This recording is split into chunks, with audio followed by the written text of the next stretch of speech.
ಗಂಡ ಹೆಂಡತಿಯರ ನಡುವೆ ಈ ತಪ್ಪುಗಳು ಬಹಳನೇ ಅಪಾಯಕಾರಿ. ಪತಿ ಪತ್ನಿಯರ ಸಂಬಂಧದಲ್ಲಿ ಸೆಕ್ಸ್ ಮುಖ್ಯ ಪಾತ್ರವನ್ನ ವಹಿಸುತ್ತೆ.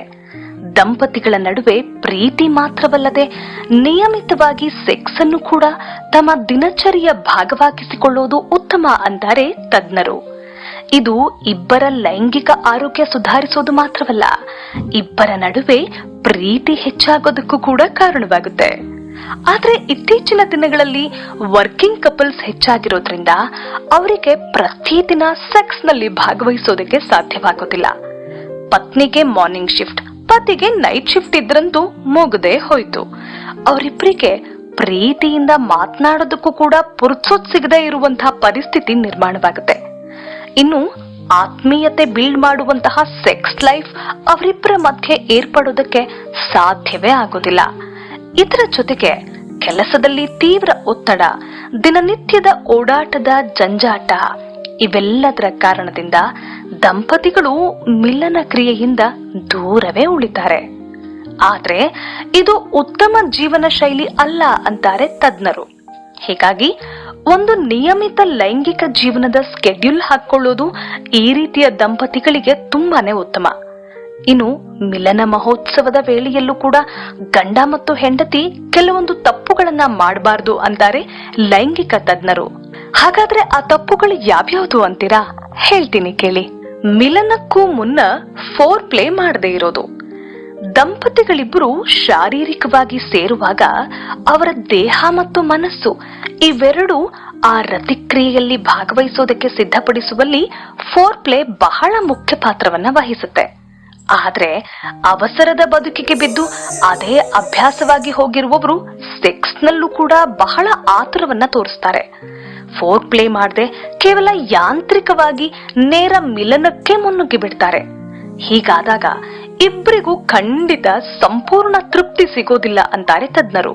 ಹೀಗಾಗಿ ಮಿಲನಕ್ಕೆ ಮನಸ್ಸು ಮಾಡಿದ ಮೇಲೆ ಒಬ್ಬರಿಗೊಬ್ಬರು ನೆರವಾಗೋದು, ಇಬ್ಬರಲ್ಲೂ ಉತ್ಸಾಹ ಹೆಚ್ಚಲು ಸಹಕಾರಿಯಾಗುವಂತೆ ಪರಸ್ಪರ ಆಲಿಂಗನ, ಚುಂಬನ, ಉನ್ಮಾದ ಹೆಚ್ಚಿಸುವಂತಹ ಸ್ಪರ್ಶ, ನೋಟ, ದೇಹದ ಸುಗಂಧ ಆಘ್ರಾಣಿಸುವ ರೀತಿ ಇವೆಲ್ಲವನ್ನು ಮಾಡ್ತಾ ದೇಹ ಮತ್ತು ಮನಸ್ಸನ್ನು ಮುಂದಿನ ಕ್ರಿಯೆಗೆ ಅನುವಾಗಿಸೋದು ಮುಖ್ಯ.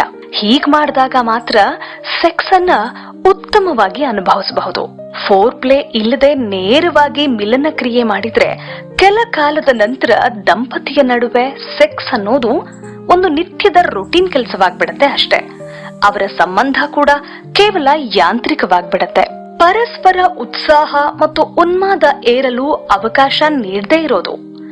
ಬಹಳಷ್ಟು ಪುರುಷರಿಗೆ ಮತ್ತು ಮಹಿಳೆಯರಿಗೆ ರತಿಕ್ರೀಡೆಯಲ್ಲಿ ಉತ್ಸಾಹ ಬರುವ ತನಕ ಕಾಯೋ ತಾಳ್ಮೆಯೇ ಇರೋದಿಲ್ಲ. ಮಹಿಳೆಯರ ದೇಹ ಪ್ರಕೃತಿಯಂತೆ ಅವರಿಗೆ ಉನ್ಮಾದ ಏರೋದು ನಿಧಾನ ಅನ್ನೋದು ಅರ್ಥವಾಗೋದಿಲ್ಲ. ತಮಗೆ ಉದ್ರೇಕವಾದ ತಕ್ಷಣ ಪುರುಷರು ಯೋನಿ ಪ್ರವೇಶಕ್ಕೆ ಮುಂದಾಗ್ತಾರೆ. ಆದ್ರೆ ಸರಿಯಾಗಿ ಉನ್ಮಾದ ಏರದೇ ಇರೋ ಮಹಿಳೆಯರಿಗೆ ಆ ಹೊತ್ತಲ್ಲಿ ಯೋನಿ ಒಣಗಿರೋ ಸಾಧ್ಯತೆ ಹೆಚ್ಚು. ಈ ರೀತಿ ಇರುವಾಗ ಪ್ರವೇಶ ಮಾಡೋದಕ್ಕೆ ಮುಂದಾದ್ರೆ ಅದರಿಂದ ಆಕೆಗೆ ಅಪಾರ ನೋವಾಗತ್ತೆ. ಇದರಿಂದ ಇಬ್ಬರ ಸುಖಕ್ಕೂ ಕೂಡ ತೊಡಕಾಗತ್ತೆ. ಹೀಗಾಗಿ ಮಹಿಳೆಯರ ದೇಹ ಮಿಲನ ಕ್ರಿಯೆಗೆ ತಯಾರಾಗುವಂತೆ ಮಾಡೋದು ತುಂಬಾನೇ ಮುಖ್ಯ. ಇದಕ್ಕಾಗಿ ಫೋರ್ ಪ್ಲೇ ಮುಂತಾದ ವಿಧಾನಗಳನ್ನ ಅನುಸರಿಸಿ ಪುರುಷರು ತಮ್ಮ ಸಂಗಾತಿಯ ಉತ್ಸಾಹವನ್ನ ಹೆಚ್ಚಿಸಿ ಆಕೆ ಉನ್ಮಾದ ಸ್ಥಿತಿಗೆ ತಲುಪೋ ತನಕ ಕೂಡ ಕಾಯ್ಬೇಕು. ಆಗ ಮಾತ್ರ ಸೆಕ್ಸ್ ಅನ್ನ ಇಬ್ರು ಉತ್ತಮವಾಗಿ ಅನುಭವಿಸಬಹುದು. ಇಲ್ಲದೆ ಹೋದ್ರೆ ನೀವು ಮಿಲನಕ್ಕೆ ಕರೆದಾಗ್ಲೆಲ್ಲ ನಿಮ್ಮ ಪತ್ನಿ ಅದನ್ನು ನಿರಾಕರಿಸಿ ನಿಮ್ಮಿಂದ ದೂರ ಹೋಗೋ ಪರಿಸ್ಥಿತಿ ಕೂಡ ಬರಬಹುದು. ಐ ಲವ್ ಯು ಅಂತ ಹೇಳ್ದೇ ಇರೋದು. ಮಹಿಳೆಗೆ ತನ್ನ ಸಂಗಾತಿ ಆಗಾಗ ಪ್ರೀತಿ ವ್ಯಕ್ತಪಡಿಸಬೇಕು ಅನ್ನೋ ಆಸೆ ಇರುತ್ತೆ. ಐ ಲವ್ ಯು ಅಂತ ಹೇಳ್ದೇ ಇರೋದು. ಮಹಿಳೆಗೆ ತನ್ನ ಸಂಗಾತಿ ಆಗಾಗ ಪ್ರೀತಿ ವ್ಯಕ್ತಪಡಿಸಬೇಕು ಅನ್ನೋ ಆಸೆ ಇರುತ್ತೆ. ಐ ಲವ್ ಯು ಅನ್ನೋದು ಪದಗಳೇನೋ ತುಂಬಾ ಸಣ್ಣವೇ, ಆದ್ರೆ ಅದು ನಿಮ್ಮ ಸಂಗಾತಿಯ ಮೇಲೆ ಬೀರುವ ಪರಿಣಾಮ ಮಾತ್ರ ತುಂಬಾನೇ ದೊಡ್ಡದು. ನಿಮ್ಮ ಲೈಂಗಿಕ ಜೀವನ ಆರೋಗ್ಯಪೂರ್ಣವಾಗಿರ್ಬೇಕಾದ್ರೆ ನೀವು ಆಗಾಗ್ಗೆ ನಿಮ್ಮ ಸಂಗಾತಿಗೆ ಐ ಲವ್ ಯು ಹೇಳೋದನ್ನ ರೂಢಿ ಮಾಡ್ಕೊಳ್ಬೇಕು. ವಿಶೇಷವಾಗಿ ನೀವಿಬ್ಬರು ಮಿಲನ ಕ್ರಿಯೆಯ ಉತ್ತುಂಗದಲ್ಲಿದ್ದಾಗ ಈ ರೀತಿ ಪ್ರೀತಿಯನ್ನ ವ್ಯಕ್ತಪಡಿಸಿದ್ರೆ ಅದು ಆಕೆಯ ಮೇಲೆ ತುಂಬಾನೇ ಪರಿಣಾಮ ಬೀರುತ್ತೆ. ಆಕೆಯ ಉತ್ಸಾಹದ ಜೊತೆಗೆ ಉನ್ಮಾದವನ್ನು ಕೂಡ ಹೆಚ್ಚಿಸಿ ನಿಮ್ಗೆ ಇನ್ನೂ ಹೆಚ್ಚಿನ ರೀತಿಯಲ್ಲಿ ಸಹಕರಿಸುವಂತೆ ನಿಮ್ಮ ಸಂಗಾತಿಯನ್ನು ಪ್ರೇರೇಪಿಸುತ್ತೆ. ಒಂದ್ ವೇಳೆ ನೀವು ಆಕೆ ಜೊತೆ ನಿಮ್ಮ ಪ್ರೀತಿಯನ್ನ ವ್ಯಕ್ತಪಡಿಸದೇ ಇದ್ರೆ ನಿಮ್ಮಿಬ್ಬರ ನಡುವೆ ಒಂದು ಅಟ್ರಾಕ್ಷನ್ ಬೆಳೆಯುವ ಸಾಧ್ಯತೆಯನ್ನ ನೀವೇ ಕೈಯಾರೆ ಹಾಳು ಮಾಡದಂತಾಗತ್ತೆ. ಪೋರ್ನ್ ಚಿತ್ರಗಳಿಗೆ ಅಡಿಕ್ಟ್ ಆಗೋದು. ಬಹಳಷ್ಟು ಮಂದಿ ಇತ್ತೀಚೆಗೆ ಪೋರ್ನ್ ಸೈಟ್ಗಳನ್ನ ನೋಡುವ ಅಭ್ಯಾಸಗಳನ್ನ ಬೆಳೆಸಿಕೊಂಡಿದ್ದಾರೆ. ಮಿಲನ ಕ್ರಿಯೆ ಮಾಡುವ ಮುನ್ನ ದಂಪತಿಗಳು ಒಟ್ಟಾಗಿ ಪೋರ್ನ್ ನೋಡುವ ಪ್ರವೃತ್ತಿಯು ಇತ್ತೀಚಿನ ದಿನಗಳಲ್ಲಿ ಹೆಚ್ಚಾಗ್ತಾ ಇದೆ. ಆದ್ರೆ ನೀವಿದಕ್ಕೆ ಅಡಿಕ್ಟ್ ಆದಾಗ ಅದರ ನೇರ ಪರಿಣಾಮ ಬೀಳೋದು ನಿಮ್ಮ ದಾಂಪತ್ಯದ ಮೇಲೆ. ಅಪರೂಪಕ್ಕೊಮ್ಮೆ ಪೋರ್ನ್ ನೋಡೋದು, ಅಲ್ಲಿನ ಯಾವುದೋ ವಿಷಯವನ್ನ ಪ್ರಯತ್ನಿಸೋದು ತಪ್ಪೇನಲ್ಲ. ಆದ್ರೆ ಪ್ರತಿದಿನ ಇದೇ ಅಭ್ಯಾಸ ಮಾಡಿಕೊಂಡಲ್ಲಿ ನಿಮ್ಮ ಆರೋಗ್ಯದ ಮೇಲೆ ಗಂಭೀರ ಪರಿಣಾಮ ಉಂಟಾಗಬಹುದು.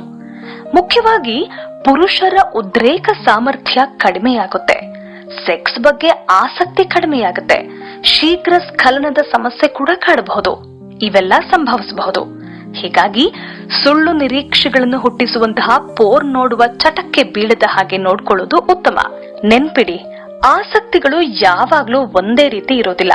ಗಂಡು ಮತ್ತು ಹೆಣ್ಣಿನ ದೇಹ ಪ್ರಕೃತಿ ಬೇರ್ಬೇರೆಯಾಗಿರೋದ್ರಿಂದ ಅವರಿಬ್ಬರ ಆಸಕ್ತಿಗಳು ಕೂಡ ಬೇರ್ಬೇರೆಯಾಗಿರುತ್ತವೆ. ದಂಪತಿಗೆ ಈ ವಿಷಯದ ಬಗ್ಗೆ ಸ್ಪಷ್ಟ ಜ್ಞಾನ ಇರೋದು ಅಗತ್ಯ. ತಮ್ಮ ದೇಹ ಬಯಕೆಗೆ ತಕ್ಕ ಹಾಗೆ ಹುಟ್ಟಿಕೊಳ್ಳುವ ಆಸಕ್ತಿಗಳ ಬಗ್ಗೆ ಮುಕ್ತವಾಗಿ ಮಾತನಾಡುವ, ಇನ್ನೊಬ್ಬರ ಭಾವನೆಯನ್ನು ಗೌರವಿಸುವ ಪ್ರವೃತ್ತಿಯನ್ನ ಇಬ್ರು ಕೂಡ ಬೆಳೆಸ್ಕೊಳ್ಬೇಕು. ಕಾಲಾಂತರದಲ್ಲಿ ಗಂಡು ಹೆಣ್ಣುಗಳಿಬ್ಬರ ಆಸಕ್ತಿ ಕೂಡ ಬದಲಾಗುತ್ತೆ. ಅವು ಮೊದಲಿದ್ದಂತೆ ಇರೋದಿಲ್ಲ ಅನ್ನೋ ಸತ್ಯವನ್ನ ಇಬ್ಬರು ಕೂಡ ಅರಿತುಕೊಳ್ಬೇಕು. ನಿಮ್ಮ ಸಂಗಾತಿಯ ಆಸಕ್ತಿಗಳನ್ನು ನಿರಂತರವಾಗಿ ಗಮನಿಸುತ್ತಿದ್ದು ಅವರಿಗೆ ಏನಿಷ್ಟ, ಯಾವುದು ಕಷ್ಟ ಇವೆಲ್ಲವನ್ನು ಕೂಡ ತಿಳ್ಕೊಂಡು ಅದ್ರ ಬಗ್ಗೆ ಎಚ್ಚರಿಕೆ ವಹಿಸಬೇಕು. ಆಗ ನಿಮ್ಮಿಬ್ಬರ ಮಧ್ಯೆ ಇರುವ ಪ್ರೀತಿ ಮತ್ತಷ್ಟು ಗಟ್ಟಿಯಾಗುತ್ತೆ.